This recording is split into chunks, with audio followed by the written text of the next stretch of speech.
Pemirsa, Cawapres nomor urut 3 Mahfud MD mencecar Cawapres nomor urut 2 Gibran Rakabuming Raka soal pajak, dan Mahfud bertanya terkait langkah menaikkan rasio pajak menjadi 23% di saat banyak orang yang tak mau mengambil insentif pajak. Di sisi lain, Gibran terus menjelaskan adanya perbedaan antara menaikkan pajak dan rasio pajak. Bertanya dalam topik ini. Di dalam visi dan misi Anda disebut kalau rasio pajak dinaikkan menjadi 23%. Dalam simulasi kami, angka itu hampir tidak masuk akal. Karena pertumbuhan ekonomi bisa 10. Padahal selama ini pertumbuhan ekonomi 5-6 gitu. Itu kalau Anda bisa menaikkan rasio pajak sampai segitu bisa 10%. Lalu bagaimana Anda mau menaikkan pajak? Orang mau insentif pajak aja orang tidak ngambil. Terima kasih. Assalamualaikum warahmatullahi wabarakatuh. Waalaikumsalam warahmatullahi. Silakan Cawapres nomor urut 2 untuk menjawab, waktu Anda 2 menit.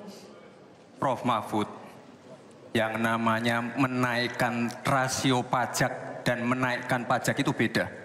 Satu, gimana caranya menaikkan penerimaan pajak atau menaikkan rasio pajak? Saya tadi sudah bilang di segmen sebelumnya, kita akan membentuk badan penerimaan pajak dikomandoi langsung oleh Presiden, sehingga akan mempermudah koordinasi dengan kementerian-kementerian terkait.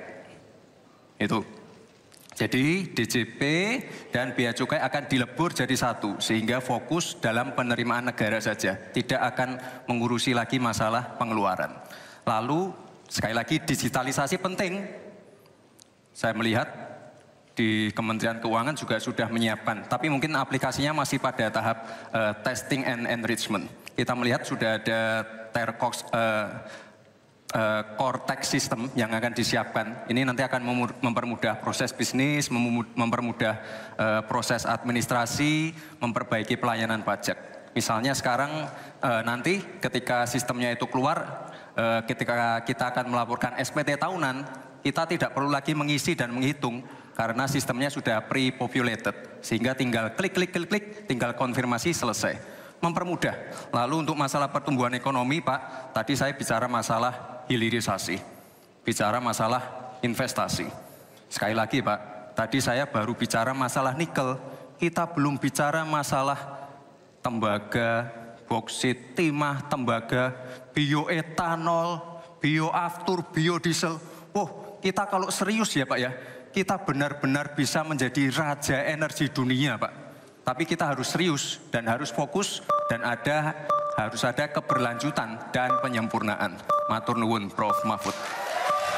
Harap tenang, kita lanjutkan. Kita beri kesempatan kepada Bapak Mahfud MD untuk menanggapi. Waktunya 1 menit, silakan ya, Bapak. Mas Gibran yang terhormat, apa sih perbedaan antara penerimaan pajak dan tax ratio? Anda bicara 23%, 23% dari apa ini? Kalau Anda bicara bahwa beda antara penerimaan pajak dan rasio atau tax rasio pajak.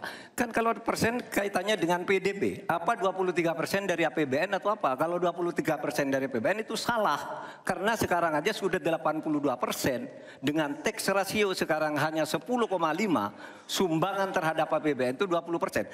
Saya ingin tanya, 23% itu dari apa? 23% dari PDB atau dari APBN atau apa untuk menaikkan pajak? Hati-hati loh. Rakyat itu sensitif kalau pajak dinaikkan. Karena kita sudah berkali-kali nawarkan teks amnesti, juga tidak jelas hasilnya. Kemudian teks pajak itu, insentif pajak sudah ditawarkan oleh pemerintah. Benar tidak Pak yang mau? Karena diperas-peras juga jadi alat nego di kantor pajak. Nah oleh sebab itu ini harus jelas. 23% dari apa, selesai. Silakan. Masih lanjut. Silakan.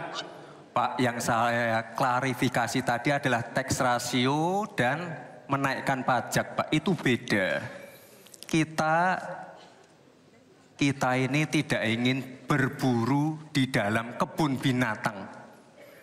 Kita ingin memperluas kebun binatangnya. Kita tanami, binatangnya kita gemukkan. Artinya apa? Membuka dunia usaha baru. Sekarang NPWP, yang punya NPWP ini baru 30%. Artinya apa? Kita harus melakukan intensifikasi dan ekstensifikasi. Saya tahu pasti pada negatif thinking. Kita tidak akan memberatkan UMKM yang di bawah omsetnya 500 juta, pajaknya 0. Pengen modal 200 juta, kur, tanpa agunan. Nggak ada yang memberatkan, Mbak. Terima kasih. Baik. Baik.